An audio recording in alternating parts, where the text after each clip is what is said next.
is Representative Blanksma, aye, and we'll check again. Betty Ann, Madam Chairman, are you on the line?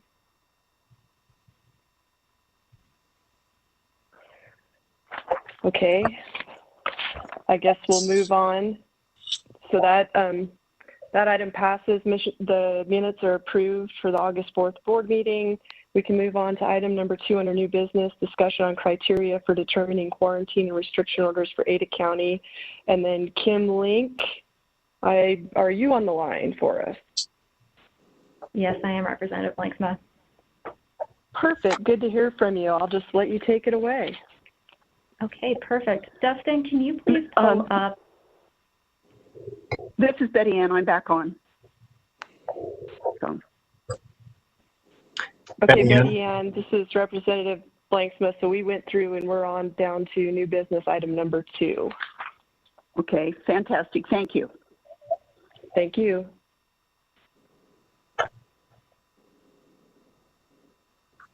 Okay, so this is Kimberly Link. I manage our communicable disease control program here at Central District Health, and I know that you on the board are familiar with the work that we're doing with COVID, and what I'm here to talk about today is gating criteria for determining quarantine restriction and orders relating to Ada County. And Dustin, if you could you pull up the other document that provides the criteria?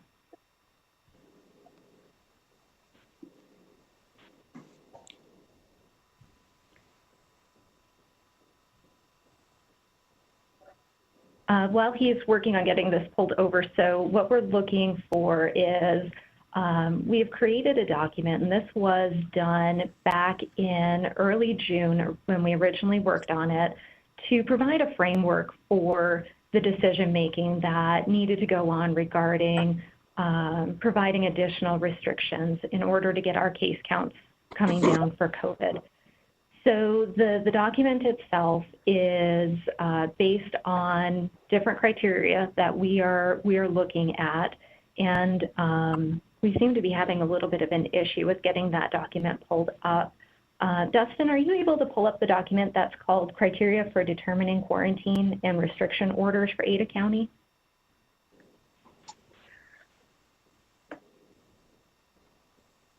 So while he's working with that, as background, we developed a set of criteria to use to set the stage for the decisions that were happening. And the criteria focus on, here we go. So we have 2 disease criteria that we're looking at having to do with reported confirmed and probable cases among residents of Health District 4, or in this case, Ada County. Disease criteria 2 being no publicly declared illness clusters. And then third criteria looking at our healthcare sector. And this criteria was recently updated. We were looking at emergency department visits. However, that was determined to not be as good of an indicator of our healthcare capacity and what was going on in the healthcare sector. So the third criteria for hospitals has been updated to look specifically at hospital admissions among residents of Health District 4. And this information is being reviewed. Information is posted twice weekly to our public dashboard off of our CDH website. And Dustin, if you could move to the second page of this document, please. So in terms of Madam Chairman, Madam Chairman. Yes, Megan, go ahead. Yes. May I ask a quick question of Kim, please? Yes, go ahead, Megan.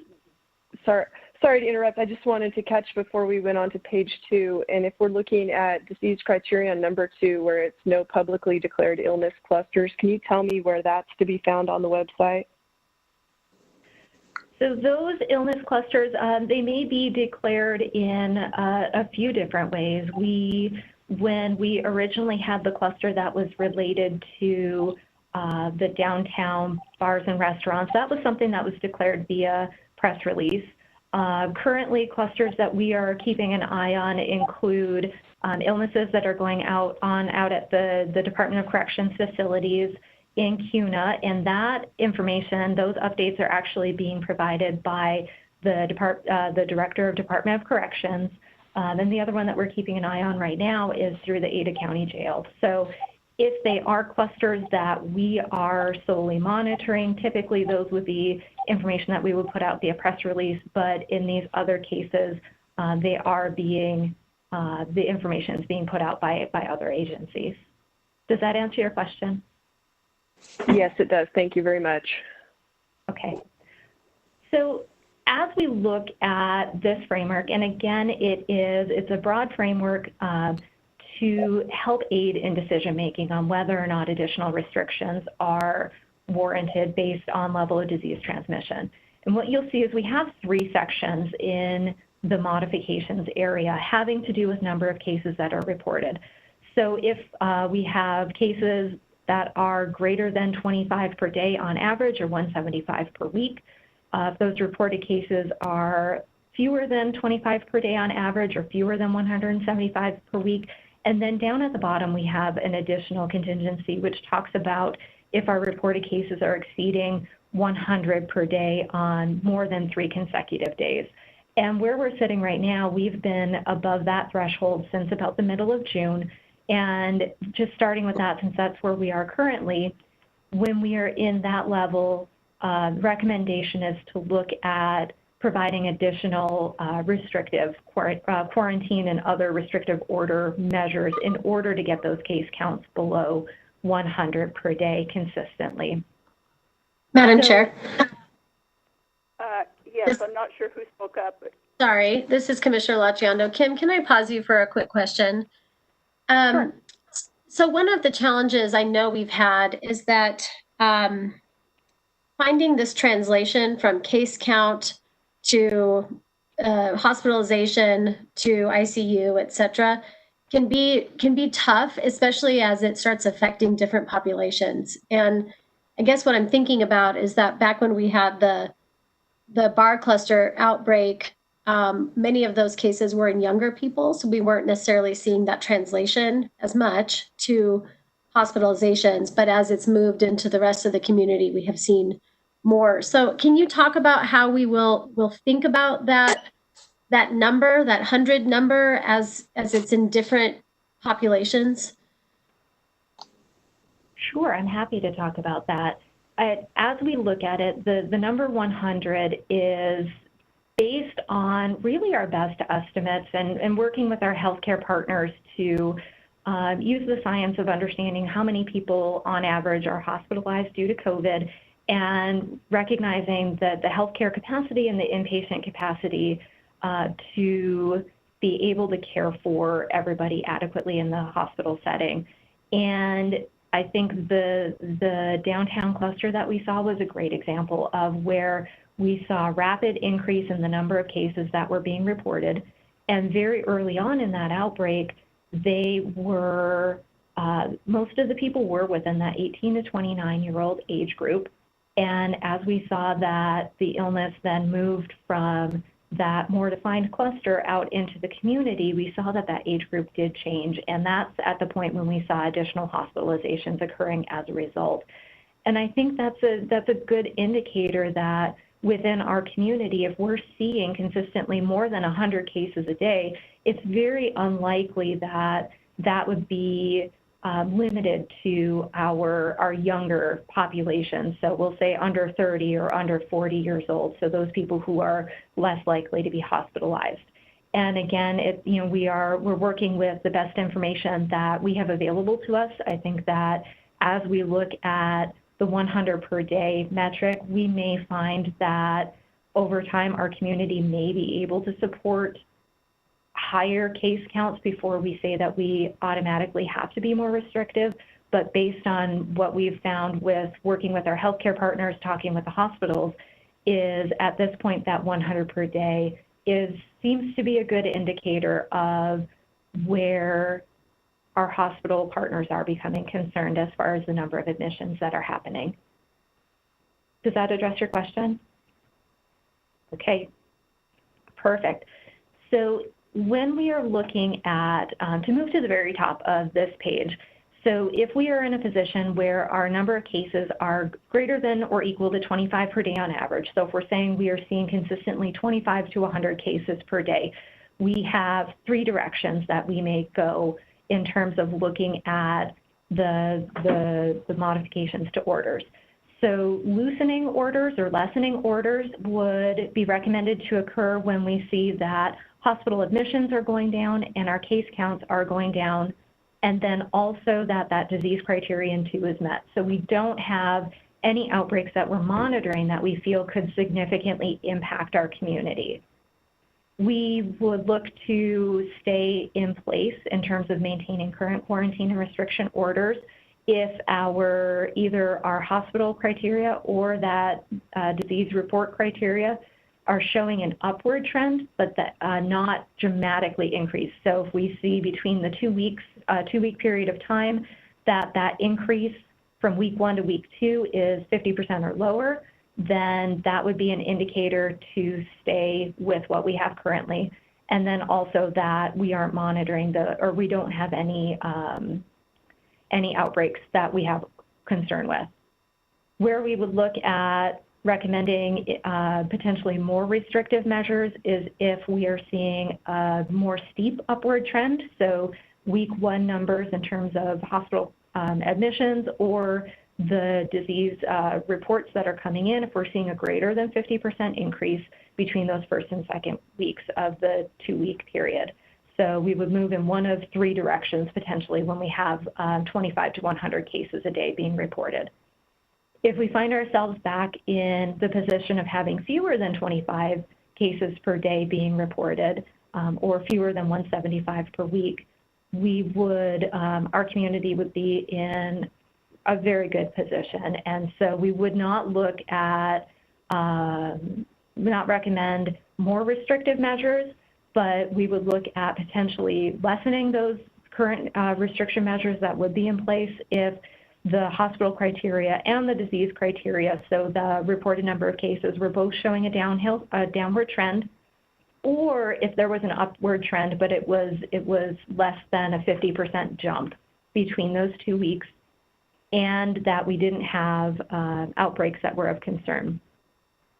If we're at fewer than 25 cases per day that are being reported, and we are seeing an upward trend that's greater than 50%, then that would be an indicator that we should probably stay the course of where we are. So we know as a community that we can continue to handle additional cases within the community, knowing that our hospitals would be in a position to care for those people, but we would want to continue to stay the course as far as what was being currently recommended. And again, as we look at additional considerations to this, these are being measured on a 2-week time period, and we may see situations where waiting that 2 weeks is not the most prudent approach. So again, if we're seeing greater than 100 cases on 3 consecutive days, that would be an indicator that immediate action would be warranted. Or if we're seeing that our hospitals are implementing crisis standards of care, or if those hospitals are saying that there's imminent concern about increases in cases in the community, those would also be indicators of additional action potentially being warranted in additional discussion. So that's our framework. Again, it is broad-based. It's based on the number of cases being reported. And again, it's intended to be a guideline for more in-depth discussion regarding potential new restrictions being put in place or the lessening or the loosening of restrictions as well. And I also have a couple of slides that look at where we're sitting currently in terms of the healthcare criteria and then also our reported cases criteria. And Dustin, if you could switch over to that other slide deck. While you're doing that, Madam Chairman, may I ask a couple questions, please? This is Representative Blanksmith. Don't get me wrong, I'm very excited to see this, Kim. Thank you for providing some criteria as to how the decision-making's been working or will be looked at going forward. I have a couple of questions just for clarity, if you don't mind. Sure. When I look at this, it says, note that the document only applies to Ada County, but my understanding is what you're doing is you're taking numbers from all of the Health District 4 not just Ada County. Is that correct? In terms of hospitalizations, and I guess to back this up, so Dustin, can you switch back one slide or back to the beginning of the slide deck? I think as we walk through or as the data is up, that might help to clarify. So right now, the healthcare criteria is a new criteria to this framework. We had originally been looking at syndromic surveillance data, which that was looking across the entirety of the health district.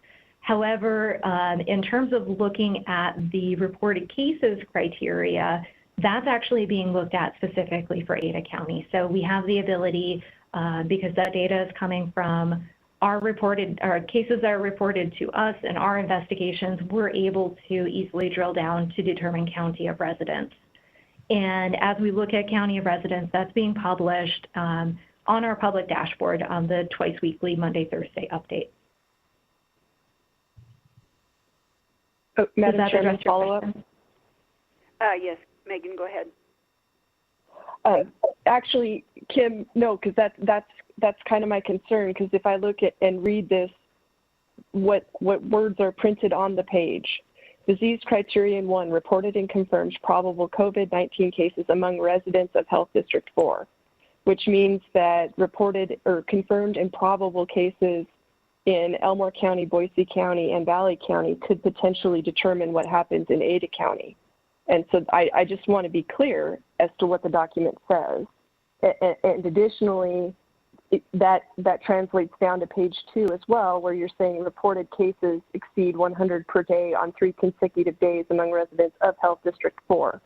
And again, this isn't hospitalizations. These are reported cases or confirmed and probable, which are translated into reported cases, is my understanding. And so I just want to be clear that instead of just using Ada County numbers, even though that's what the use of document says only Ada County, it appears that you're using numbers from the entire district. Is that an accurate assessment of the document? That is an accurate assessment of the document, and I believe that was an oversight in the original document that we had posted back from June, looked at the health district as a whole. And as I mentioned, we did a recent update on the document, and it looks like those are edits that did not get caught appropriately. So those should say Ada County. Okay, thank you for that clarification. Appreciate it. You're welcome. So as we look at the data that we're working with, again, the hospital criteria is new to this framework, and it is something that we are still working with our healthcare partners to be able to drill down to get the specific information that we are needing. So right now, our hospitals in Health District 4 are routinely providing information regarding number of hospitalizations due to COVID or people with COVID within their hospital. They are not, however, presenting that information based on a county of residence or jurisdiction. So the data that I have here when we're looking on the left-hand side of the screen is hospitals within our health district. These are the number of patients by the day. So again, these are pulled on Monday and Thursday. The number of patients in the ICU. So this is total ICU census. We are hoping to work with our healthcare partners to be able to drill down and have that based on county of residence so that we have the opportunity to be making decisions regarding Ada County based on Ada County hospitalizations. And again, on the right-hand side of the screen, we have the number of patients who are hospitalized in Health District 4 hospitals who are not in the ICU. And so as we look at these indicators, what you can see as a whole is that we've seen slight decreases over time. I haven't put a trend line to this at this point in time, but flat to slight decreases in our number of hospitalizations. And again, this is something that we really want to see these numbers come down as an indicator of the health of our community. And Dustin, if you can go to the next page. So as we're looking at confirmed and probable cases, so that disease criteria 1, recognizing that right now we do have the outbreak that's going on out at Department of Corrections, the information regarding number of cases is important to think about in that context. So as we look at Ada County overall, on the left-hand side, the bar graph shows number of cases over the past 4 weeks, just to show a broader trend of what is going on. And you'll see within this 4-week period of time, we've only had 4 days that we've dropped below 100 cases being reported. Typically, that ends up being on Sundays. I think it has more to do with lab reporting, but we are still consistently seeing days with 100 plus cases, and we are still seeing occasional days with 200 or more cases. And on the right-hand side, you'll see that's the same data just for the past 2 weeks. So between the 26th of July and the 8th of August, with a trend line added to it, and you'll see that that is still trending upward. Dustin, if you can move to the next one. So again, knowing that the Department of Corrections it's a large outbreak that's going on right now, and that definitely has the potential to impact our community largely just due to the number of staff that work out there. But we also realize that it's a confined population and has a high probability for spread of illness as well. So it does seem fair to look at our data in terms of our number of cases being reported, excluding those IDOC inmates, so that we have a fuller picture of what's going on in the community as a whole, but then also what happens when we take those inmates out. And as you'll see, there are some decreases in our number of cases being reported. However, as we look at our past 2 weeks, we are still seeing a slight upward trend in the number of cases being reported. So as we look at this in relation to that framework, again, we are still looking at having consistently over 100 cases per day being reported, and we're seeing slight increases still within these 2-week trends. And that's really an overview of the data. I'm happy to answer additional questions. I'm happy to turn it over to Russ for any policy type questions that you might have. Madam Chair, this is Ted Epperle. Yes, Ted, go ahead. Yeah, Kim, thank you for this. It's good to know that we've been acting on these pieces of data since mid-June. And I understand that we've added the hospitalization, which I think is a really good substitution, because emergency room usage is actually discouraged by most primary care clinics. They don't want patients unnecessarily going to the emergency room and going more to their clinics. So I think that's the right call on all of that.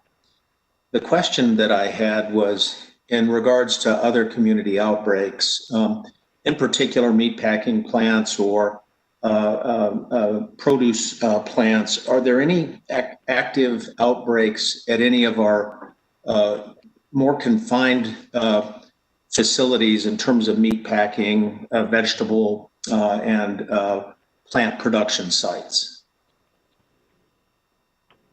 To my knowledge, at this point, we don't have any defined clusters. I know that was something that we were working with a few facilities early on in March, April, and May. It's definitely still an area that we're keeping a close eye on, and if cases are identified that are related back to any of those food processing facilities, there's something that we'll want to keep a close tab on, work very closely with the facilities themselves. Okay, so just as a follow-up, are all of them very proactively using face masking and distancing to the best of their ability, hand washing, et cetera? I know that for the facilities that we've worked with, we've worked with them to provide those recommendations. To my knowledge, that is something that's going on. Again, it's a recommendation that we definitely put forward. It would be something, as far as getting into the details of the different facilities, I would have to follow up with my staff to find out any specifics. Thank you. Madam Chair, this is Diana. Yes, Diana, go ahead. So this is less of a question and maybe more of a comment for how we think about this going forward. As we've kind of learned and discussed throughout this process and pandemic, these arbitrary lines of our health districts don't necessarily make sense here in the Treasure Valley. And we have people working and living across the border with Canyon County. And my understanding is that both St. Al's and St. Luke's are continuing to transfer patients from Canyon County to Ada County because they're capped in the number of beds they have available to do that work in Canyon County. And similarly, in both Elmore and Valley County, when folks come in and need to be hospitalized for COVID, it's such an intensive process and requires so much PPE and kind of specific staffing that those folks are all being transferred to Ada County. And that makes sense. I mean, those are rural critical access hospitals, but I don't necessarily have something we're doing with this today, although we will talk about Valley County at some point. Today, it's really been Ada County that has taken on the responsibility of additional restrictions. And people are frustrated, obviously, and we get that. But I think we need to sort of look at this holistically, that ultimately these patients are ending up here. And if we start losing capacity in Ada County, for folks to be able to access a hospital because they have a stroke or a heart attack or what have you. It's something that we have to be concerned about when everybody's coming in to Boise. So I don't say that because, I'm ready to do something in those counties yet, although we will discuss Valley County, but I just want us to be aware that it is an interrelated system.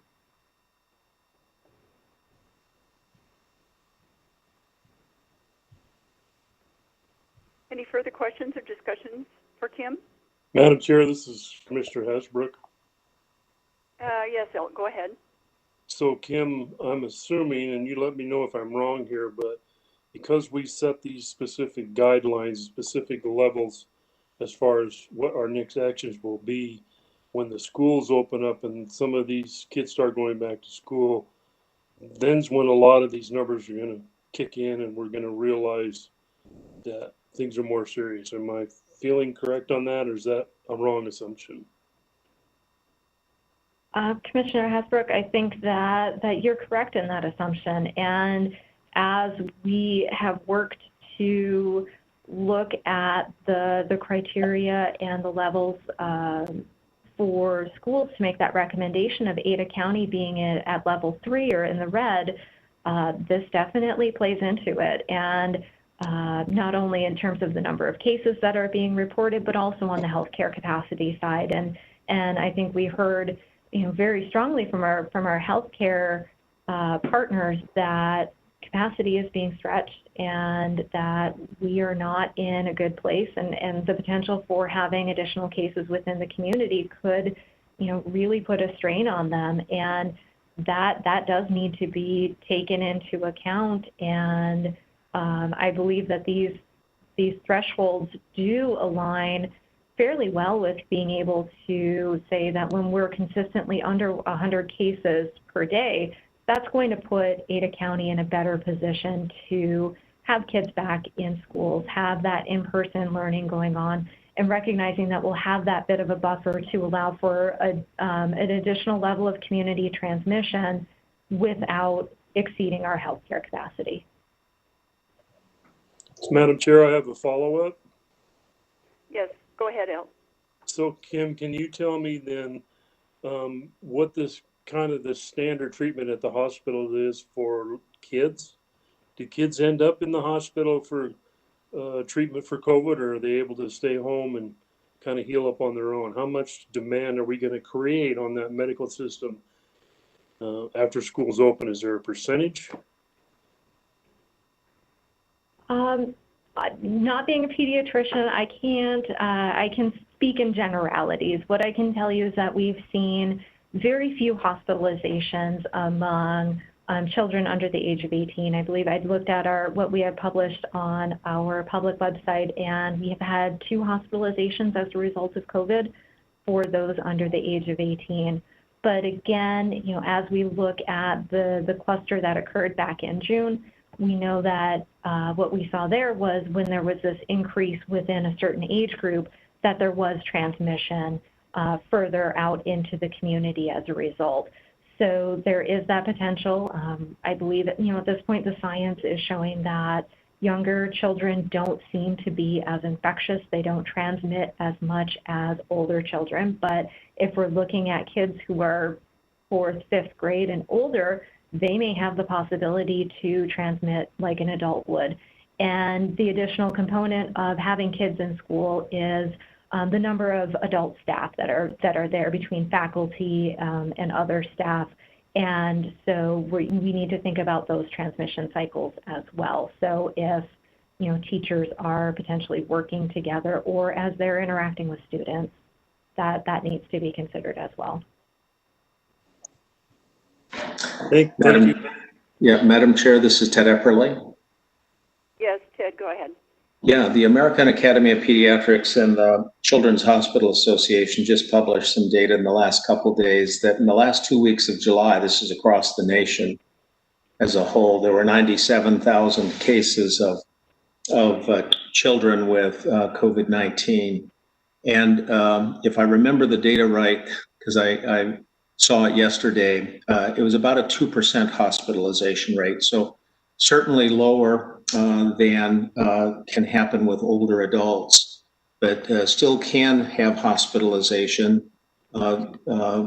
Sadly, there have been deaths as well, primarily related to this multi-inflammatory syndrome that kids can get. So it still bears us watching carefully. I think the biggest issue is going to be the impact it has on testing. When schools start getting back into session, kids with viruses, runny noses, cough, some fever, parents are going to be, and teachers and principals are going to be in a pretty tough situation. And I know we've proactively indicated data, and they've all worked towards plans, which are good, operational plans for each of those schools about what to do. But how it will play out downstream is that a lot of kids will be brought in then to be tested, which will lead to, again, quite a bit of overwhelming of our testing capacity. And it will push out the results on tests for 4, 7, maybe 10 days. That's going to be the issue there. And so people are in kind of a gray zone for how long do we keep people at home? How long does an adult stay at home? We don't have test results back. So that's the potential impact, I think, that I would add to Elt's question in regards to the impact of this in terms of both on cases, but on the potential for testing capacity. Madam Chairwoman? Yes, Megan, go ahead. Just another question for Kim, if I may. I noticed on what Russ sent for slides that you're using cases by report date rather than the dashboard, which I believe had week of onset and week of report. And I know there's been some issue about getting lump back results because of lab bottlenecks. And I was wondering why you felt like the week of report was a better set of data to set a trend line rather than the cases by week of onset.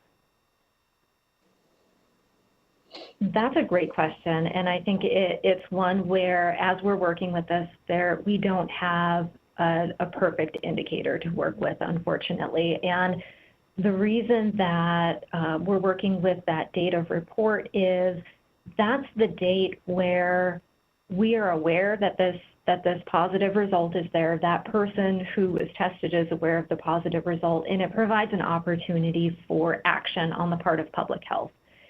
In an ideal setting, I think that using date of onset, it is a more reliable indicator of activity within the community, but it is also plagued by time lags. So we know that a person will, from the time that they become ill, there may be a period of time that passes before they get tested. Some will get tested on the same day. Some will wait a couple of weeks, if not longer, before getting tested, or they may wait until they need to go back to work. And then additionally, the time lag between that test being collected to that being processed, reported out to public health, and us being able to collect that information from the person as far as when they became ill, that often can range anywhere from days to weeks. And so when we're looking at data to make recommendations on, data report definitely is not perfect. However, I think it's the best and the most timely indicator that we have at this point.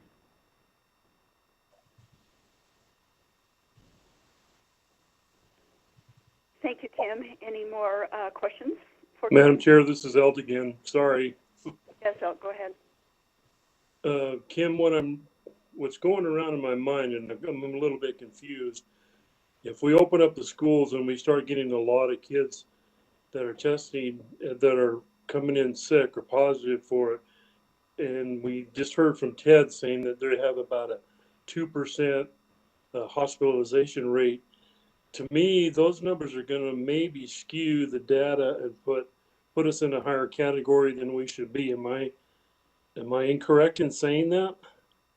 I know they still should be counted, but they're not as much of a concern as somebody that's old guy like me. I think that's a great point for consideration. And that's one of the reasons why these metrics, the criteria, and the framework is being provided as a framework to provide that opportunity for discussion, to provide that opportunity to look at the data more closely if you so wish before you're making those policy decisions. And again, it does come down to things like looking at the Ada County data, both including and excluding the Department of Corrections inmates. One thing that I want to make sure is that, as we're putting data out for public consumption and for you to make decisions on, that it's done in a way that is transparent, that we're providing that information so that you have the opportunity to ask those questions and to make educated decisions as far as what policies you want to put in place.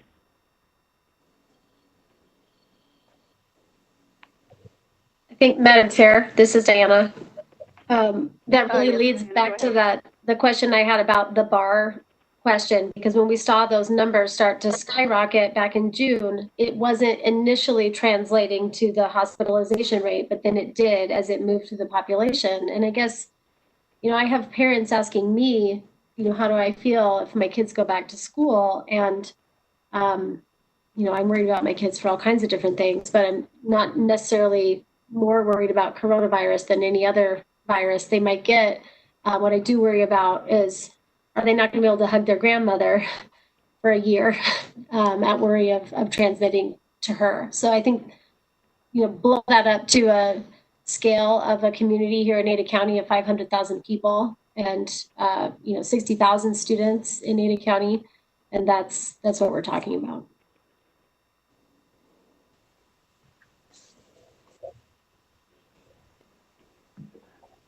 Kim, this is Diane. I have the state report here that actually came out on the 9th.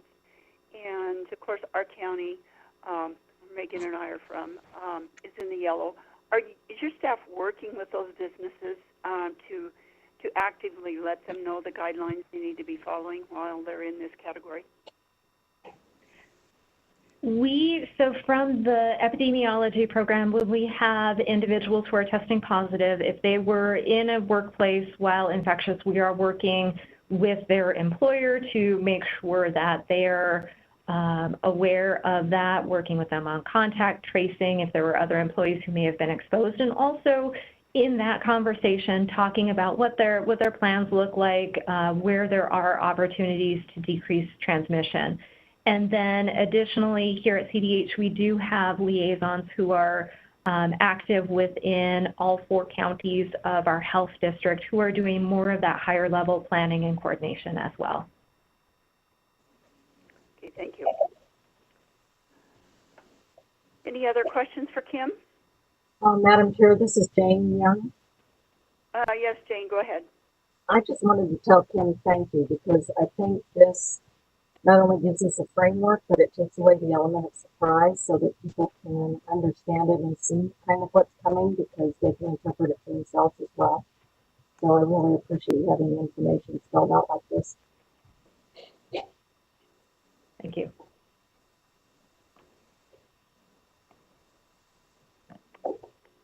Okay, Kim, this is Betty Ann again. I'm not hearing anybody else speak up. If anybody else has any questions, we'll speak quickly or we're going to move on. So, Kim, thank you so much for the information. I got a goodly amount out of your report. So, we will be moving along to item number 3 on our agenda, and this is the Valley County Public Health Orders. This is discussion and potential vote regarding actions to protect the life, health, and safety within the district as a COVID-19 pandemic, to include public health orders for Valley County, specifically mandating face coverings in public places. Russ, do you want to go first, or Elt? Madam Chair, we reaffirmed the decision yesterday in the commissioner meeting. Sunday morning at 10, I met with a lot of the restaurant owners, and we had a really great discussion. I think one of the things I've noticed is people aren't getting the correlation between the pandemic and the overloading of our medical system. They don't quite understand that if we lose all of our medical providers, there's no place for them to go with a broken arm or a heart attack. And I think that finally is starting to click with people. I wish we could somehow reaffirm that education more with folks, because I saw a lot of light bulbs go off when we started talking about that. Monday when we came in for commissioners, we had some protesters outside the courthouse. I spent about 20-25 minutes with trying to explain to them that we're not trying to take your rights away, your liberty away. We're just trying to slow this thing down to where our medical system can handle the demand. And I saw more light bulbs go off there as well. So I think the word is getting out. I've had some really interesting emails, some of them really nice, some of them really extremely not nice, but right now, generally, the support, I would have to guess, is probably around 75% of the people that I've talked to said, great, we need to do this. We should have done it a month ago. So we're still moving forward, and we hope that you guys will support us on our request today. Madam Chair, this is Russ. Yes, Russ, go ahead. Yeah, I was just going to explain the orders that we drafted, and I worked with Commissioner Hasbrouck on that as far as the review, and of course, Attorney Mike Kane, who's on the meeting this afternoon. And we drafted the orders for your consideration. We posted them on the website. You all were provided the comments, not only that we received by the end of last week, but also the ones since Friday up until 4 o'clock yesterday. So these orders mirror what we've done in Ada County as far as the face covering requirement. No other part of the order would be included. It's just the face covering requirement, public places to include schools, public, private, charter. And I realize there's not a main college, university, or technical school in Valley County, but there are small branch offices and activities going on in the county for which the orders would apply for those settings as well. I just wanted to make sure everyone was aware the orders were published. You received public comment on these orders as well as the proposed changes to the existing Ada County orders. Madam Chairwoman. Yes, Megan, go ahead. Is Mike Kane still on the line? I've got a statutory question for him if he is. I am, yes. So, Mike, just out of curiosity, and I didn't go look it up. I should have. I didn't do my due diligence. But is there anything in statute that's preventing the Valley County Commissioners from just instituting the mask order regardless of whatever we do here at Central District Health. Thank you, Madam Chair, Representative Blanksmith. The law is absolutely silent on what counties can or cannot do as to health orders similar to what we've been seeing. I do believe that the county commissioners can probably pass an ordinance that would be part of their police power to protect the public health, but the statutes are silent, completely silent on the issue. Madam Chair, this is Thanks, Mike. I'm sorry, Megan, you want to finish your question with Mike before you go ahead? Yeah, I just had a follow-up comment. I understand that this is what Valley County wants, and I'm super uncomfortable with this unless, and maybe Elt's about to explain to me that their numbers are going up in some sort of severe way. I'm not ignorant of how overwhelming a hospital works. I'm not ignorant of the data. I'm just concerned that although there's a portion of folks that are interested in Valley County and having this in place, that we're not dealing from a strict public health data request. That's my concern. Madam Chair, this is Elt. Yes, Elt, go ahead. And this is more towards Mike. We talked with our prosecutor, and she did find something relevant in the code that says that city mayors can institute mandates, but county commissioners can't do that as far as health is concerned. And so we've been kind of operating on that premises that we didn't have the authority to do that. Another office that can do that is, of course, the governor. But our concern that we have is we're kind of the playground for the two hottest spots in the state right now that want to come up here and play, and that's great. We want them to come up and play, and so far we've been really fortunate that our caseload hasn't really gotten bad yet. But I would rather do something ahead of time than wait till after the crashes happen. So we've all three think that this is the smart thing to do, and some of the business owners want us to do it. A lot of the businesses are doing it now, mandating masks to enter their business, and some of the restaurants, of course, are still social distancing, and they're doing a very good job with cleaning and masks. And we kind of want to reaffirm what a lot of good folks up here are doing. And to me, it just makes common sense. If we didn't have all these folks coming up here every weekend, it probably wouldn't be too much of an issue. But I believe last weekend it was 98 or 9,200 cars on a Friday night. So we get a lot of folks coming up here on the weekends. Madam Chairwoman? Yes, Megan, go ahead. If you don't mind, if I could ask a question, do you think it's possible just to go with the recommendation rather than the mandate at all, or do you want to totally jump straight to the mandate? Because I'm just trying to be consistent on why I'm voting for stuff, and I want to see a data set that shows an increased problem. Now, I understand that you want to get ahead of it, but do you think that just recommending masks provides you with what you need?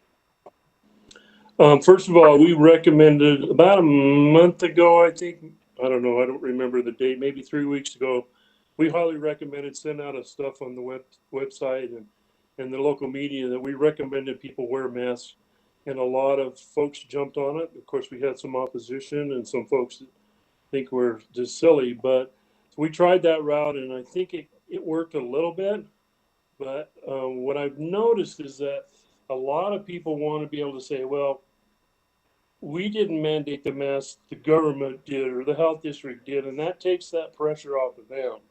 So they can blame us for having to, and they want that. They don't want to be able to have to say it's our store policy. I mean, they could have been doing this all along if they want to, but I've had people text me and email me saying, I want to know who those businesses are because I'm going to stop, doing business there. Well, I don't reveal that information, but that's kind of the mindset of, and the other issue is we have so many people up here right now that are out in the woods camping everywhere, just to get away from the crowds and the people and stuff. And of course, they still need to come in and get, whatever supplies they need at our grocery store or liquor store or, you know, whatever, and then they're gone again. And people, I think most of the folks that come up here are doing a great job of kind of isolating themselves, either camping or staying in their weekend home, and we appreciate that. But to me, I want to get ahead of this. I don't want to wait till we have a huge blow up of a lot of cases and then say, okay, now let's do it, because it's too late then. It just makes sense. To me, it's common sense. Madam Chair, this is Diana. Yes, Diana. So, I mean, just in terms of our business owners here, while there are the outliers who are very opposed, that's been our experience. But it was really difficult for them when they were having to make it on an individual store by store basis. But you know, being able to post up on their window and say, by local order, you have to wear a face covering. You know, they can point at me. Yep. And they certainly have, but it's been helpful for them because it allows them to focus on their core business to the best that they can. The other thing, I just, I am very mindful of all of our folks from Ada County and Canyon County coming up to McCall, and the fact that you have a 16-bed hospital. But more and more for me, it really goes the other way too, knowing that, and I was just texting with Chris Ross from St. Luke's, they're transferring every single COVID patient from Valley and Elmore counties to Ada County. They don't have the ability to serve them in your county. So your ability to have people do the right things in your county will ultimately help preserve our capacity in Ada County, both for COVID, but for anything else. Somebody might need to be life flighted to Ada County for who knows what. So I think it really does go both ways. Well, and I think really what I've noticed and what I'm starting to pick up from a lot of different data and different folks is the fact that we really are not up to snuff on our medical system, especially in Idaho. We need more medical facilities, and I think that's pretty evident. And I hope the higher ups and all of our hospital systems recognize that and maybe do some long-term planning for some of the smaller counties just for situations like this. It was really great. I had our hospital CEO there with the meeting with us on Sunday, and he said, if I lose a doctor and I lose a PA, or if I lose my radiologist, I have to shut the hospital down because nobody else can do that job. And you're only talking 3 or 4 people, and that's it. We're closed down.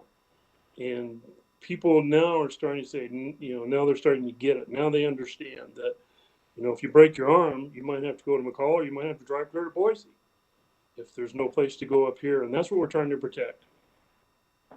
And really, fortunately, so far, we don't have anything in our jail yet. We're really proud of that fact that our inmates and our jail staff are doing a phenomenal job keeping it out of our jail. So far, so good.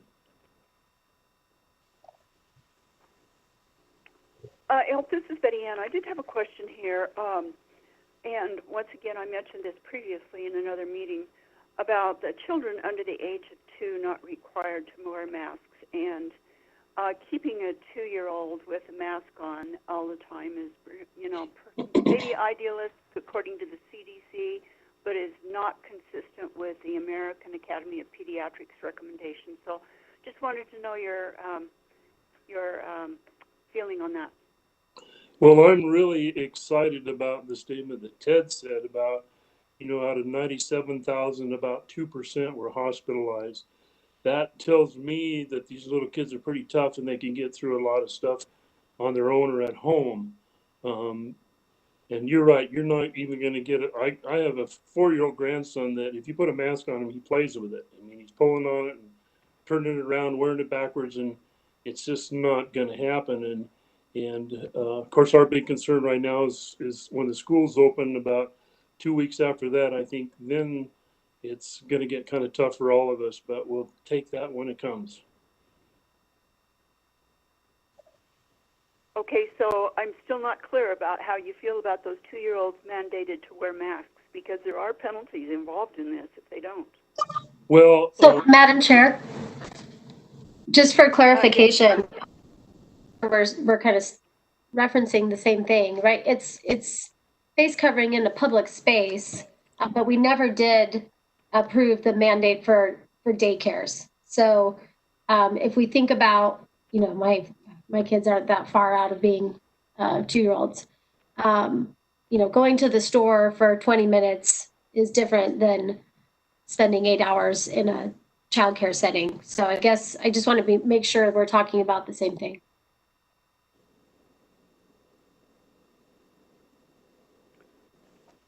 Okay, I'm just looking here under section on number 3 under B, where it would constitute a misdemeanor punishable by fine, imprisonment, or both, according to Idaho Code 39-419, if you can't keep a mask on this 2-year-old.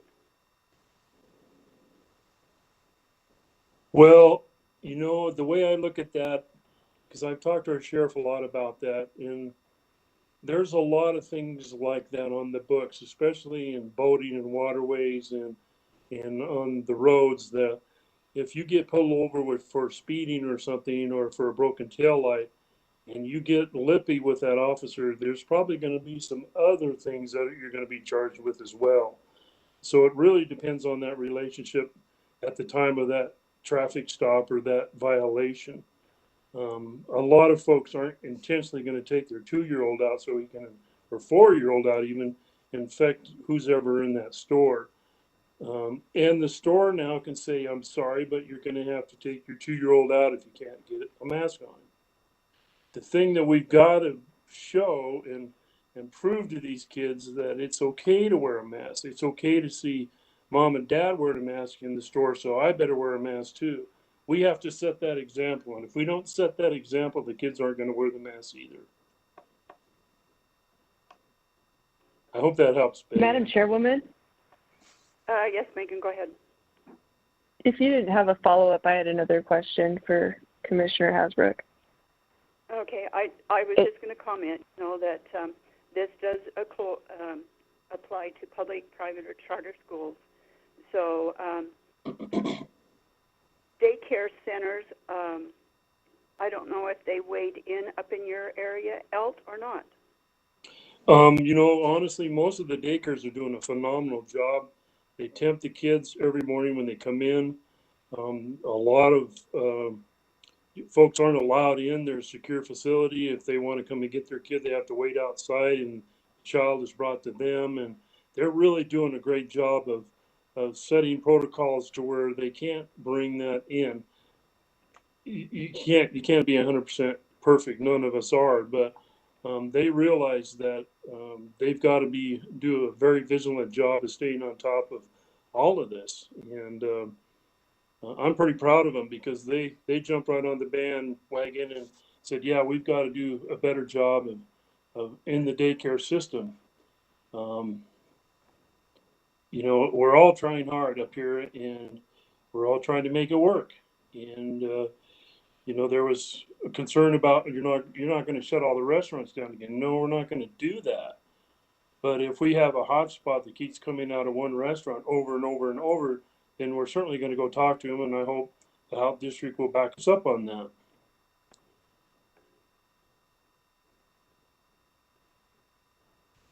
Okay, thank you, Elt. Megan, did you have a comment?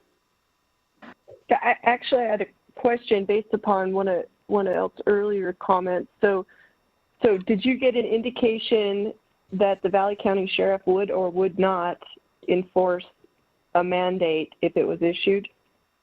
Right now, no, they would not enforce it. Believe me, if you know anything about your sheriff's department, those guys have way more things bigger on their plate than going around writing misdemeanor tickets for people not wearing masks. And so, you know, but what this does is it gives that public place, that business owner or whatever facility it is, the right to say, you cannot come in here without a mask due to this order. And it's not our order, it's coming from the health district, and they can lay the blame on us. And I can take that blame day in and day out because it's the right thing to do. Madam Chair, this is Ted Epperle.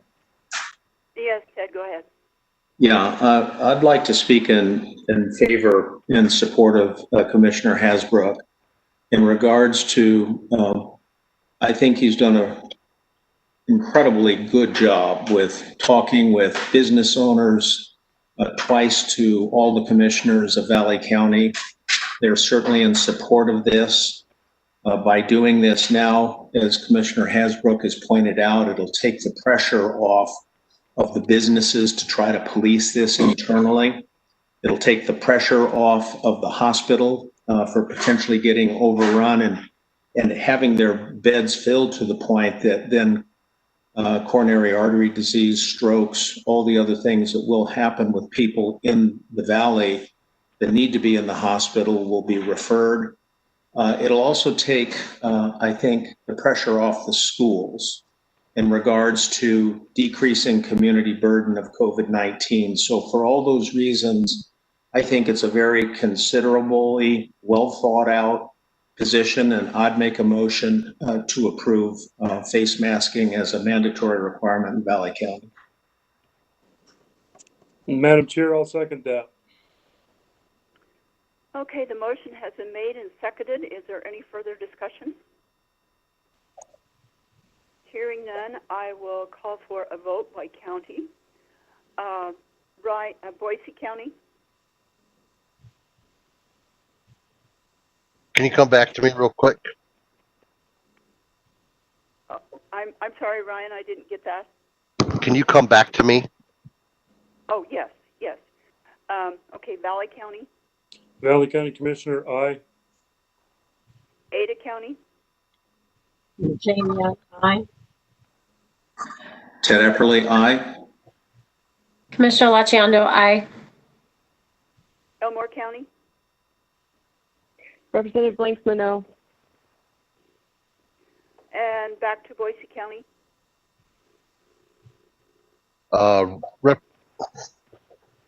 Commissioner Sturm, no. And I would like to explain that no. Go ahead, Ryan.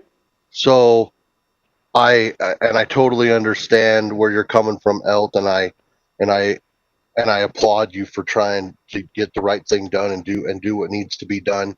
I just kind of feel like folks in general are having a real hard time with going to the mountain communities and hoping to get a relaxing break and whatnot. And I know that that's kind of part of the reason that you're doing this. And I know your hospital situation, because, Lord knows Boise County does not have a hospital at all. And so everything that happens with us goes straight to Ada County. And actually being a person that I'm waiting on a COVID test right now because I had a patient cough on me on Friday who tested positive before surgery. And I'm not feeling too hot. Or rather, I'm feeling more hot than I should.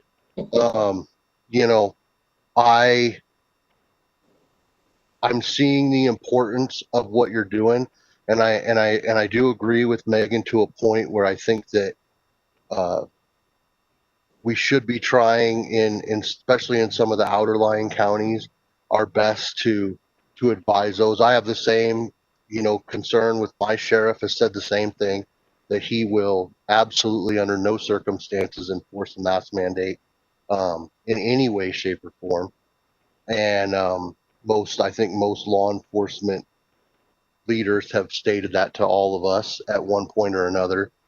And it's a hard thing to enforce. And you're right, it does give them an additional tool. I think your numbers are looking fairly safe right now. And I know that you are climbing, and I would definitely be in support if the numbers got worse, 100%. Right now, I think that you're right on that line, and I'm thinking that there's still an opportunity for you guys to maybe change it a little bit. And I'm with you too with the businesses. Unfortunately, here in Boise County, the businesses don't even want to blame it on the government. They don't. They aren't having it in any way, shape, or form. Most of them, the ones that I've talked to, because they fear that mask mandate will lead to a closure, right? Because we don't have takeout restaurants in Boise County. You don't get delivered food. You don't have Grubhub or any of that stuff. But kind of going on a little bit of a tangent here, but I do appreciate what you're doing, and I know I've supported it for Ada County, and I think that that's a real hot spot and a real issue. But I think that there's an opportunity for us outerlying counties. I haven't seen a whole lot of numbers from Elmore County. Thankfully, Boise County is still in the green, according to the president's memo, the White House memo that came out. We're still in the green, and I hope to stay that way. And I would be curious to see how your numbers go, going forward. So thank you. That's all. Thank you, Ryan.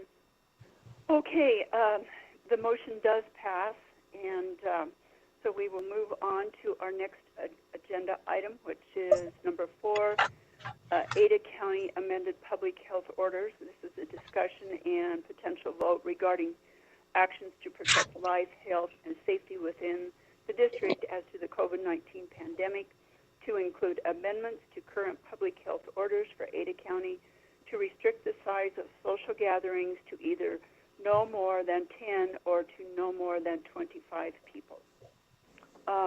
Russ, would you like to lead the discussion on this, please? Sure, Madam Chair. So just to remind everyone, last Tuesday's board meeting, it was requested that we draft orders for the board's consideration today, and the orders would include restricting the size of gatherings and also contemplating the closure of gyms. And that was a very specific recommendation that came out in the White House report. In fact, the most recent report from the White House published a few days ago has reiterated reducing the size of gatherings as well as the closure of gyms. And they also included closing or limiting dine-in restaurants. So essentially what we did here at Central District Health after the board provided that direction is we reviewed the data. Kimberly Link, who was on earlier, it's her team doing the disease investigations. And again, there's cases all over the community, and what we're trying to find is trends where the problem areas are, as I would describe them as. Gyms were determined to not be a problem area at this time. And I want to emphasize it's high risk. It's a high risk environment because of the activity that takes place there with increasing breathing that produces more water droplets. Water droplets contain the virus.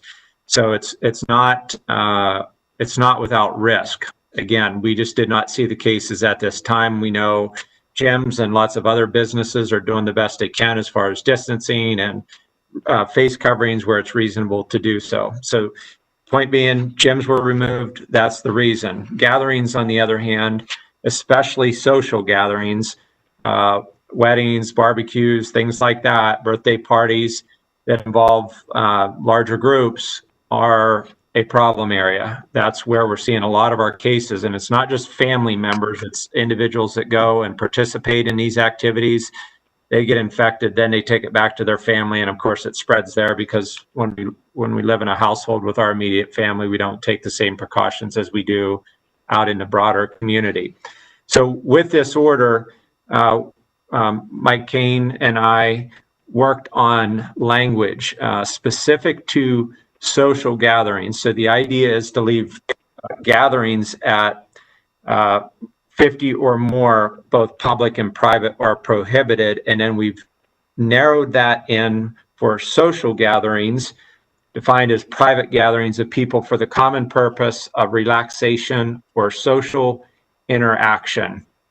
And further, we go on to say people no more than 10 or 25, and that's up to the board to decide if you do approve this, which of those two restrictions you go with.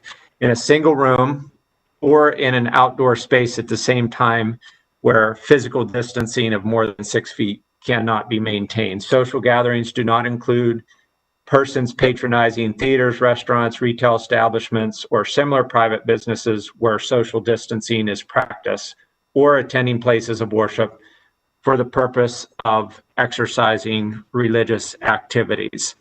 And again, when we were thinking about a restaurant establishment, that's when you would have, maybe I would be there with my family, and Dr. Epperly would be there with his family, but we're not there together. We're sitting at separate tables. So obviously in that case, there would be more than 25 individuals there, and that is not the intent of this order.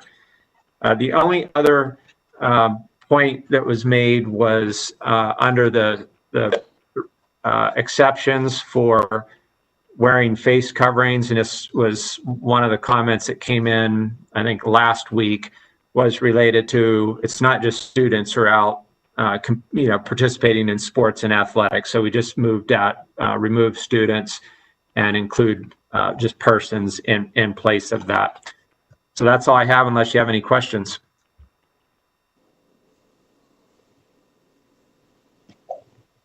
Madam Chairwoman, this is Representative Blanksma. Believe it or not, I have some questions. Go ahead. Yes. Okay, thanks, Russ. I got a couple. So if you have a social gathering and you make the assumption that more than 10 are prohibited, if I have a kid's birthday party at a movie theater for 20, that is okay. But if I have a kid's barbecue for 20 at my house, that is not. Is that correct? Madam Chair? Yes, go ahead, Russ. That would not be correct. It wouldn't matter where you have that social gathering. The point of the exception for a restaurant, or in your example, a theater, is people are there for the purpose of relaxation. They're not there together. So if you were to take 20 kids to a birthday party, to a restaurant, or to a theater, then we would interpret that as violating the orders as they're drafted. Madam Chairwoman. Yes, Megan, go ahead. Another question. So I would double check your language, because I wouldn't agree. And if you want it reviewed by the AG, we can certainly do that. But I think what your language says is that if we're at a retail establishment at a kiddie party, be it a movie theater or Wahoo's or a water park, then your order here doesn't necessarily, it exempts people patronizing those areas. It doesn't necessarily define it. It's not well defined, is what I'm saying. I think if that is your intention, then we might want to revisit that, if that's the intention. The other question we kind of glossed over, on page 1 of the order, there's been a change in on number 3 in findings, and it no longer says Ada County is reporting a significant increase in hospital admissions, but it says a significant number of hospital admissions. And I wonder, two questions under this. One, is that number determined according to the criteria you gave us? And then if you go down, there's also a change in an edit where it said initially all patients if the upward trend continues at the current rate.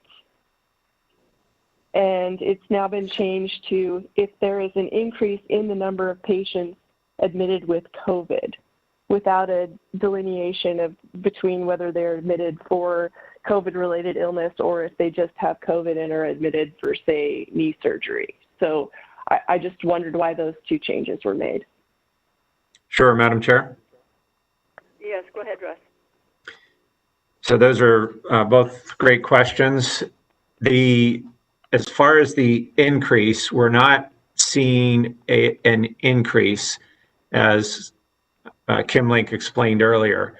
What we're also not seeing is we're not seeing a decrease. So the number of patients who are currently being admitted to the hospital remain concerning to the health systems. So that's to that point. So again, it was just changing order to reflect what we're actually seeing today or over this past week or two, versus when the orders were originally implemented, there were far fewer cases in the community, and those were steadily rising at the time back in June. So do you have any questions about that response for that question? No, thank you. Okay. So for the second one, it's similar. We were seeing a pretty steady upward trend. That has leveled off.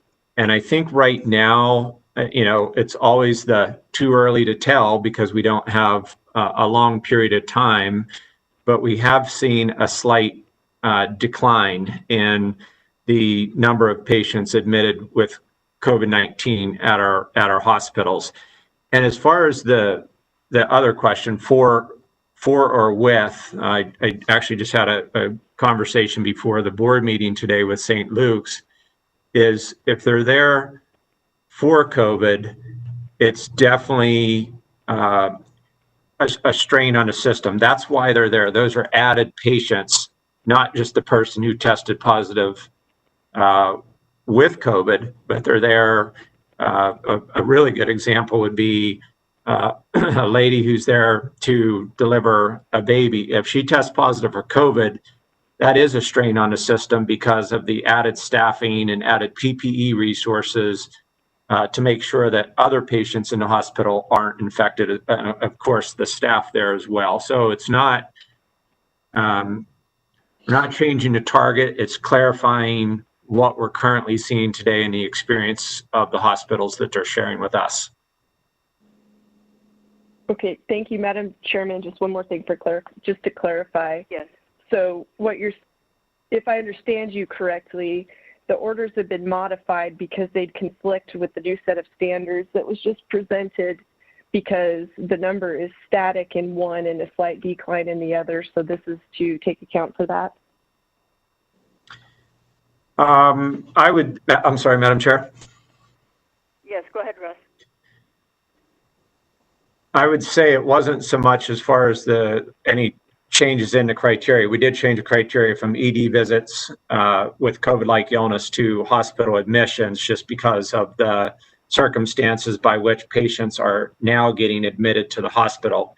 This is just really reflecting, I took out increase, for example, increase in hospital admissions because we're not currently seeing an increase. We're seeing leveling, which is again very encouraging. The problem we have is we're still seeing well over 100 plus cases per day and still having 200 case days, and that's the concern we have right now.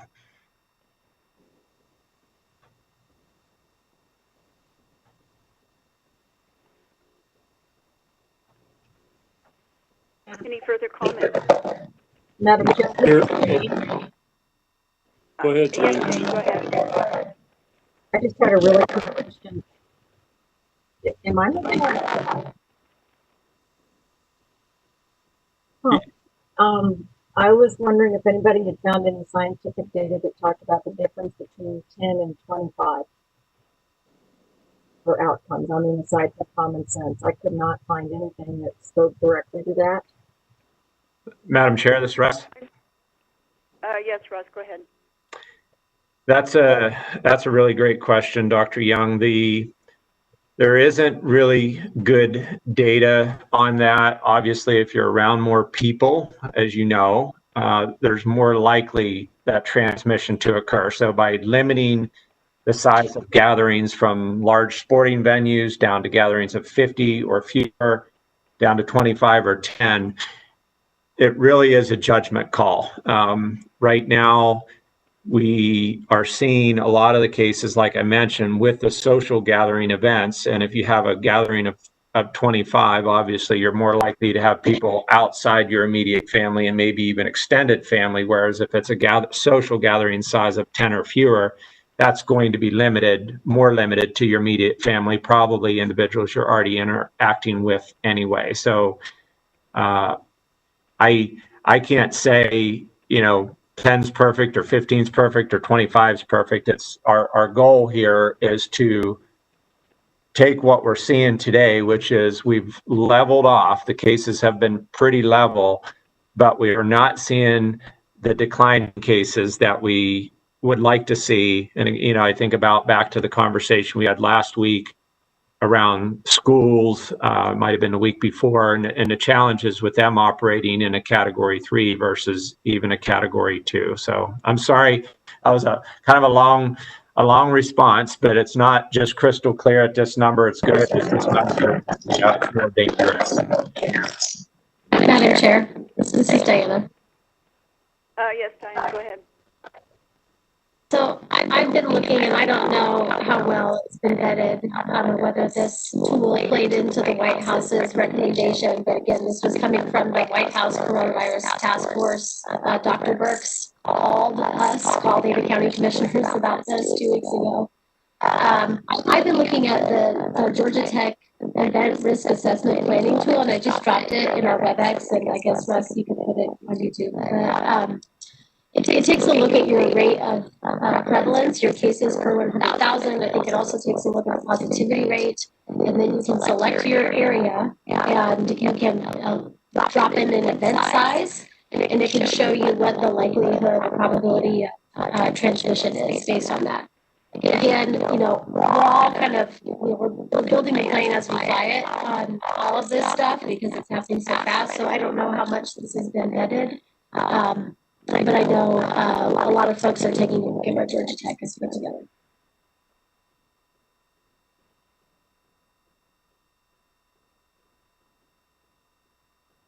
Madam Chair, this is Elt. Yes, Elt, go ahead.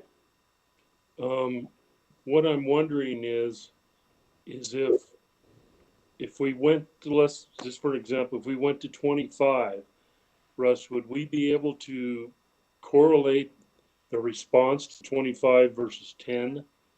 I mean, can we follow that data to see, yeah, this actually did drop cases, or is it going to be twice as fast at 10 and only half as fast at 25? And, I mean, that's kind of a hard question to answer. I realize that, but to me, it's pretty subjective. Madam Chair, it's Russ. Yes, Russ, go ahead. Yeah, Commissioner Hasbrouck, I think you're exactly right. It is subjective, and there's so many factors, going on in the community that will influence our cases. Namely, like in Valley County, the schools going back into session, and even here in Ada County, things are going to be changing with utilization of childcare and group tutoring and things going on with schools. So I really think it would be impossible to really differentiate. If you do 25, we would have been able to be, this much further along, or if you choose to do 10, it'll drive the cases down this much quicker. I think it really comes down to, that's an area where we're seeing a lot of cases coming out of that then go to immediate families and then spread within that household family unit. Like I said, the way I think about it is if you have a group of 25, most likely you've definitely, in most instances, gone beyond your immediate family, and you're starting to invite friends and others who you might not typically interact with in that type of setting. Whereas 10, it's far more likely that those will be your very close family members.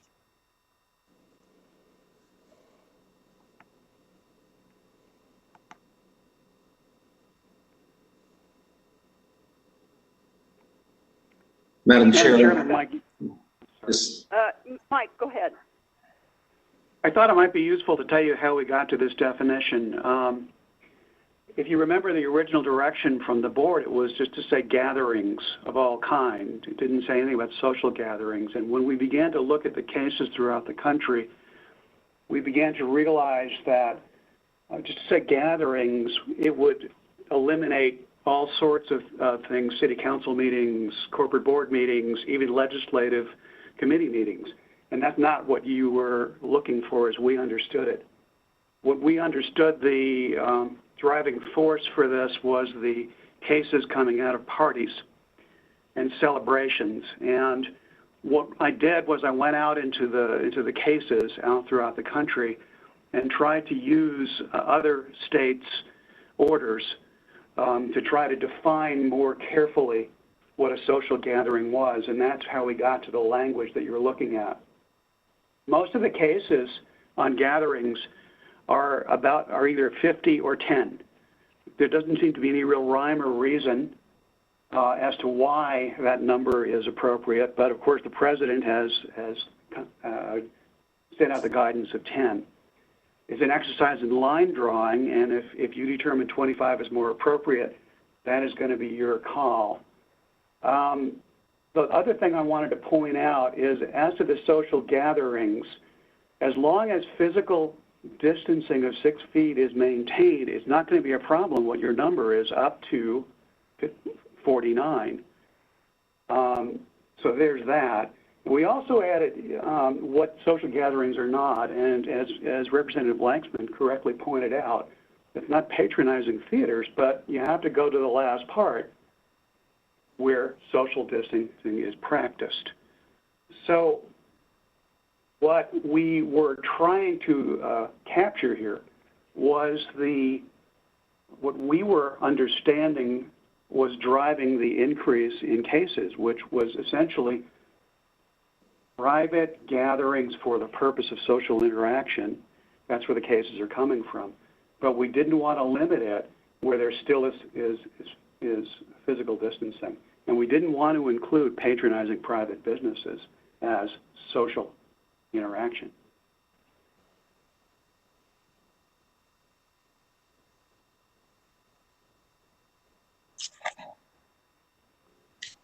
There was someone else that spoke up at approximately the same time Mike did. Who was that? Yeah, that was me, Madam Chair, Ted Epperle here. Yes, so go ahead. A couple thoughts. And I want to come back to the social gatherings, but I want to make a quick comment on the gyms. I think every single one of us recognize the importance of exercise. And boy, I'll tell you, we got a lot of emails about gyms. So thanks to all of you out there that care a lot about this topic. And we all recognize the importance of exercise, not only physically, but mentally, socially, emotionally, in so many ways. So I just wanted to make a comment back to the public about gyms. And that is, please, to you all, do your parts. Step up to the plate, make sure you mask, make sure you socially distance, make sure you hand wash, make sure that you contact clean surfaces afterwards. And please don't go there if you're feeling ill that day. By doing this collectively, we can keep the gyms open.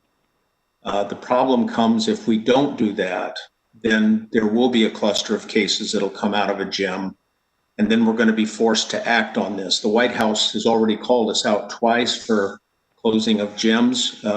We're actually not going to do that, but now comes the part of the public to step up to the plate on this. I think that is the appropriate decision. So please come through in regards to that on your parts for accountability and responsibility. That said, back to the issue of social gatherings. In listening carefully to the discussion, I think that, again, the intent and the goal here is we want to try to limit spread of the disease in our community that is way greater than 100 cases per day. We're at a positivity rate that puts us in the red zone for schools. And so if we do take a proactive step, what it's going to translate into at this point is we're going to really help take some of the pressure off of businesses, just like Commissioner Hasbrouck is dealing with in Valley County. It's going to take some of the pressure off of schools just by decreasing the background disease rate. So I think in thinking through this, I am in favor of limiting the social gatherings to less than 10.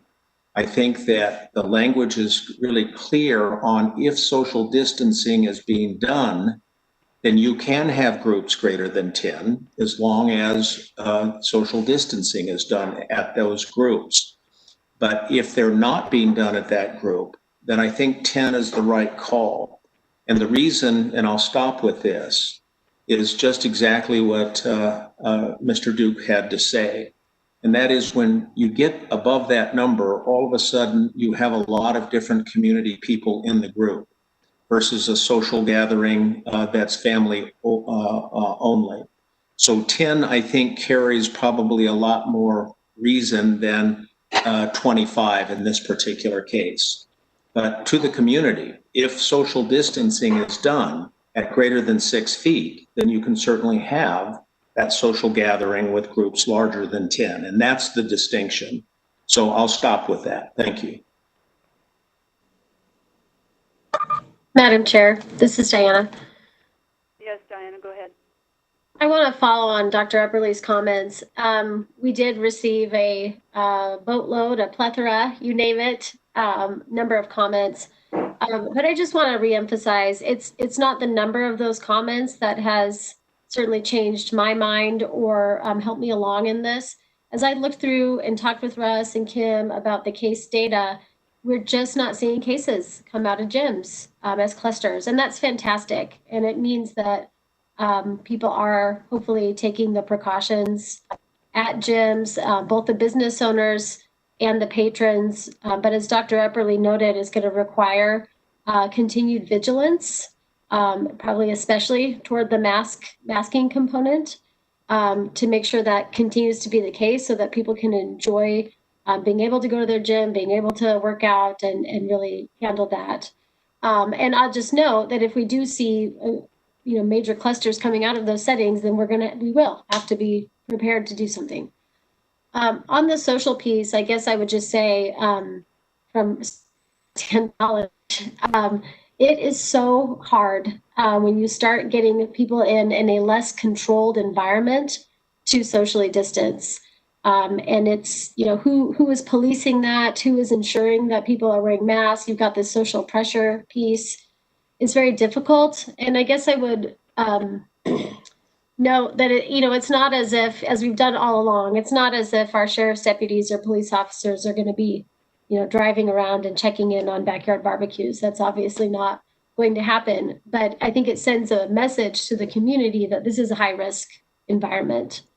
And, I'm feeling this very acutely. I'm planning a funeral right now, and we are having a service, and then we are not having any kind of reception because the worst thing that could happen would be for us to inadvertently hurt both some members of family and friends, but also then put that further strain on our healthcare system. So I'm ready to support Dr. Epperly's thought there. I, like many people, I'm feeling pretty fatigued of all of this. And I guess I want to know I'm ready to support it, but we don't control what happens right next door. And I'm continuing to feel very frustrated that Ada County is bearing the brunt of this to preserve healthcare capacity when we know that patients are being transferred from Canyon County to Ada County every single day. And I'll just leave it at that.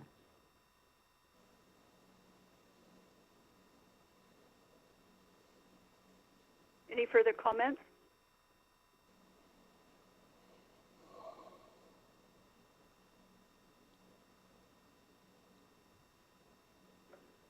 Hearing none,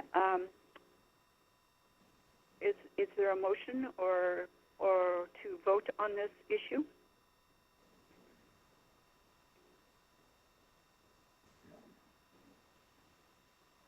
Madam Chairwoman, Madam Chairwoman, this is Ted Epperly. Yes, Ted. Before we make a motion, I'd like to ask probably our best public health expert that we have on this Zoom call, and that's you, Russ. I know that you've considered all the information, you've heard the discussion from us as board members. What are your thoughts on this before we articulate this in the form of a motion or not? Madam Chair. Yes, Russ, go ahead. My thoughts are that we have been successful in leveling off number of cases. We've been successful at leveling off the impact to our health systems. We have not been successful yet in any material way as far as driving down the cases, both in the community and the impact on our health systems. This is where we're seeing our current most cases are coming out of both social gatherings, family to family transmission, and in workplaces. If we want to see the cases decline or decline at a faster rate, and I think it's a critical time to do that with our schools. Many of them have already made decisions to delay opening or virtual to start. I think this would be a good step. Is it absolutely necessary to protect our health systems from getting overwhelmed? No. Is it absolutely necessary to protect the vulnerable population? No. But it's just a matter of where we're at today with 100+ cases per day, and we take no action. It would be more of a wait and see. But there's not a lot of time to do that, for example, for the schools and their plans to open after Labor Day or try to open even in a hybrid model. So it's really a policy decision. I think if you decide to move forward, I think it'll have a positive impact on driving the cases down to a more acceptable level. Possibly, over time, we'll be able to relax the orders. That's the goal. Madam Chair, this is Ted Epperly then in follow-up. Yes, Ted. Thank you, Betty Ann. Thank you, Russ, for your thoughts and feedback. And I agree in the sense of we're at a critical moment here. And I think part of the challenge we're all facing is we don't want to actively limit people's abilities in this environment to get together and to enjoy each other. That's what's so painful about this, is none of us are in favor of mandates. None of us want to proactively overreach or over-control people and their behaviors. None of us want this environment, but it is what it is. My concern at this point, if we don't do this, we're well north of 100 cases a day, almost many days, as has been noted, over 200 cases a day. We've got schools opening. If we decrease the COVID-19 burden in our community, all of us will get back to a more normal life faster than by continuing to kick the can down the road. So I'm prepared, Betty Ann, to make a motion to the board that we do restrict social gatherings to less than 10 people, unless social distancing is occurring, all in the spirit of let's do what we can do to start to limit the COVID-19 burden in our community so we can all get back to a more normal life. The motion has been made. Is there a second? I will second that. This is Diana Laciando. The motion has been made and seconded. Is there any further discussion before we call for a vote? Madam Chair, this is Commissioner Hasbrouck. Yes, Al, go ahead. I would like to ask Ted to amend his motion. This is just for Ada County. Yes, Madam Chair, yes. This is Ted Epperly. Yes, I'm sorry. I should have made that clear. My motion is intended only to be to Ada County because that is where the disease burden is right now. It is not that high in the other counties. This is strictly only to Ada County. Thank you. Madam Chairwoman? Yes, Megan, go ahead. I just want to make a clarification so I fully understand. So what the motion is to take the draft, including the changes on page 1, not simply the social gatherings, but including the changes on page 1 that change from the increased number of hospital admissions to just the number, and then eliminate the upward trend as well on that language, so that the draft is actually the new red line language. I want absolute clarity on what we're voting on here.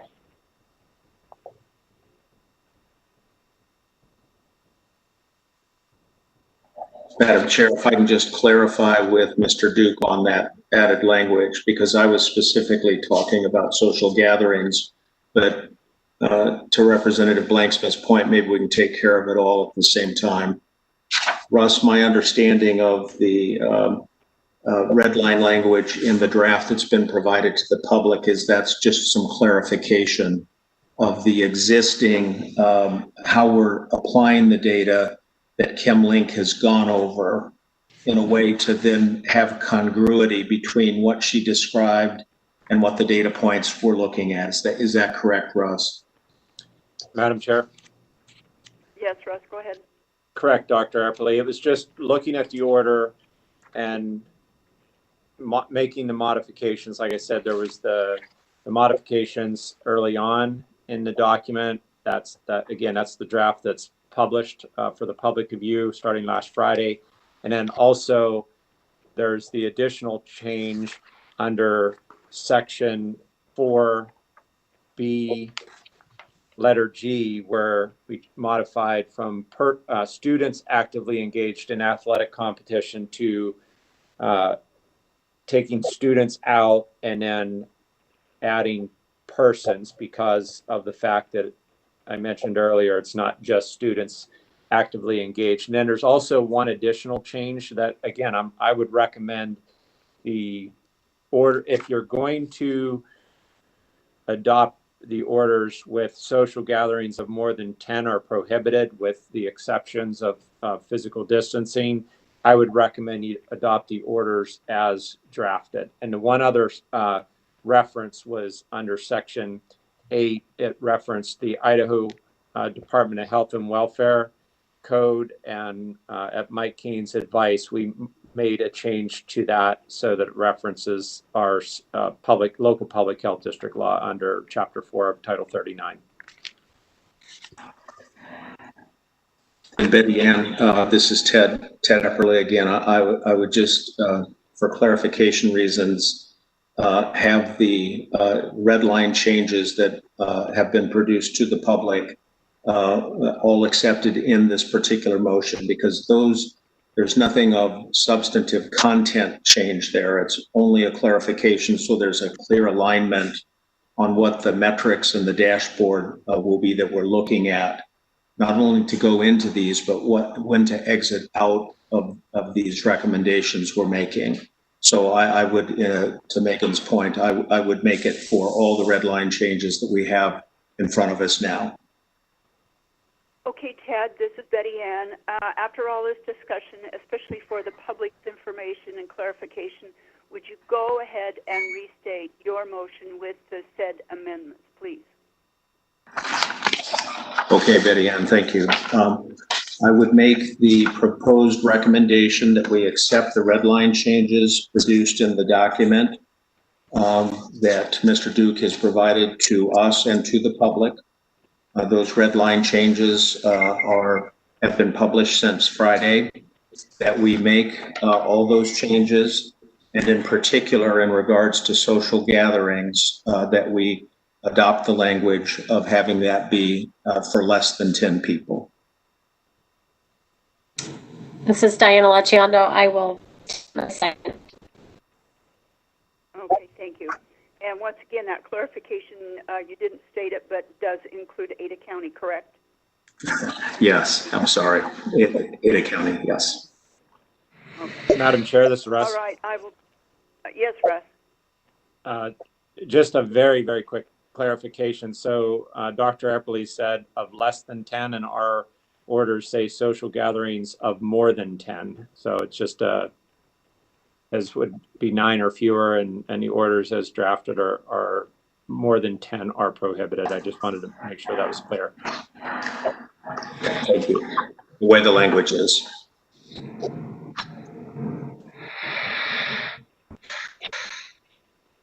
Okay, I'll go ahead and call for a vote from the counties. Boise County. Commissioner Sturm, aye. Valley County. Commissioner Hasbrouck, aye. Ada County. Jane Young, aye. Ted Epperly, aye. Commissioner Laciando, aye. Elmore County. Representative Blanksma, no. Okay, thank you. The motion does pass as stated. And we are now to the end of our agenda for today. The final item for our meeting is I will call for a motion to adjourn. Madam Chair, this is Commissioner Hasbrouck. I'll make that motion. Okay, thank you. Elt, do I have a second? Madam Chair, this is Jane Young. I second it. Thank you, Jane. Okay, calling a roll call vote if there is no further discussion. Starting with Boise County. Commissioner Sturm, aye. Valley County. Commissioner Hasbrouck, aye. Ada County. Jane Young, aye. Ted Epperly, aye. Commissioner Laciando, aye. Elmore County. Representative Blanksma, aye. Okay, thank you. Okay, our next meeting for the public's information will not be a week from today. It will actually be on the 21st, which is our regularly scheduled meeting. That does start at 8:30 in the morning, and it is a long, quite a bit more lengthy meeting that we will have at that time. So thank you, everybody, for your participation, and have a good week. Goodbye. Commissioner Sturm, I hope you feel better.